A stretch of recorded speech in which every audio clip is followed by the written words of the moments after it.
in one of the programs that I'm conducting right now, today we were discussing about the health vision.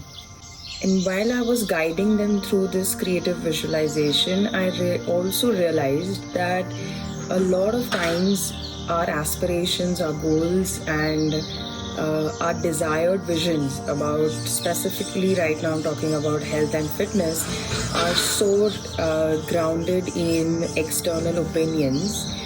And apart from that, we also end up practicing a lot of self-judgment and self-criticism and very little to no gratitude for what actually is in the present. For example, what your body can do right now for you, what your good qualities are at this moment, which you can hone. And when we look at our weaknesses, not from the fear of being inadequate in something, but from the place of having love and respect for ourselves and also gratitude for what already or who we are already, we can actually be very secure and approach those weaknesses from a point of view of growth and not being fearful about accepting mistakes or even making mistakes.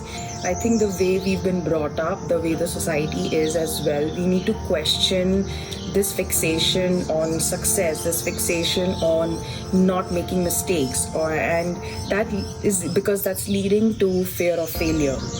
And everyone knows Paulo Coelho, and he had written in his book Alchemist that fear of failure is worse than failure itself, which is so true. And time and again I've gone back to that statement at so many stages in my life, including the one where I had already the studio doing really well, and I just felt the need to offer more to my students. And I was very scared of importing foreign equipment from all across the world, setting up a new floor, and also taking on more liability as rent, as more investment, and taking on a loan even.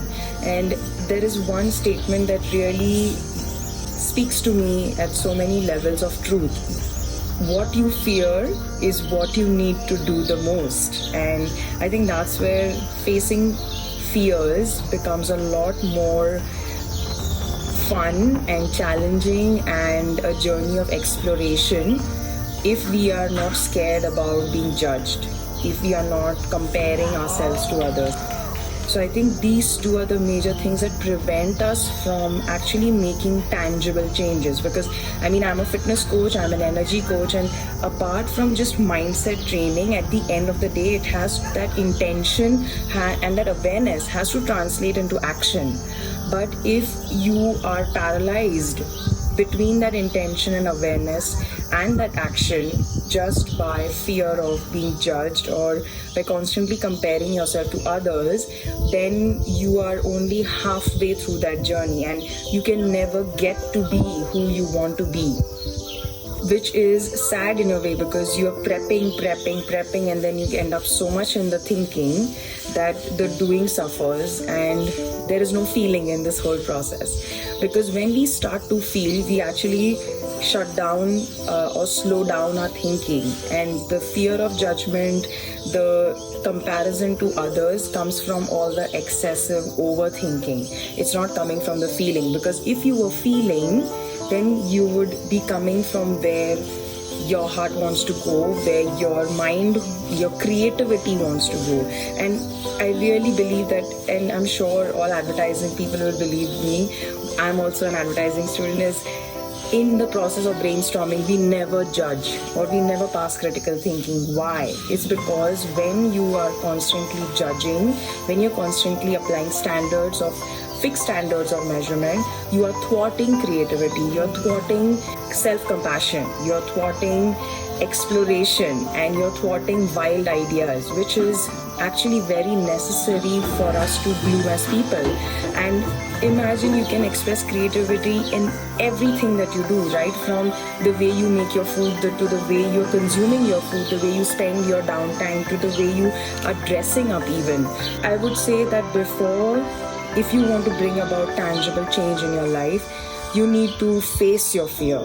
And a lot of times for most people, before they start facing their bigger fears in life, they need to first get over the fear of what others will think about them. So whether you are in a crowded room or you are in a party where you are new to the people, or where you are in a family setting, if you are constantly thinking others are looking at you, others are judging you, others are passing comments and opinions about you, ask yourself, are you doing that to yourself in the first place? Because then you are increasing, you're amplifying, you're giving energy to that fear, and you're thwarting that creativity. You are giving energy to self-criticism, and you are not practicing self-compassion.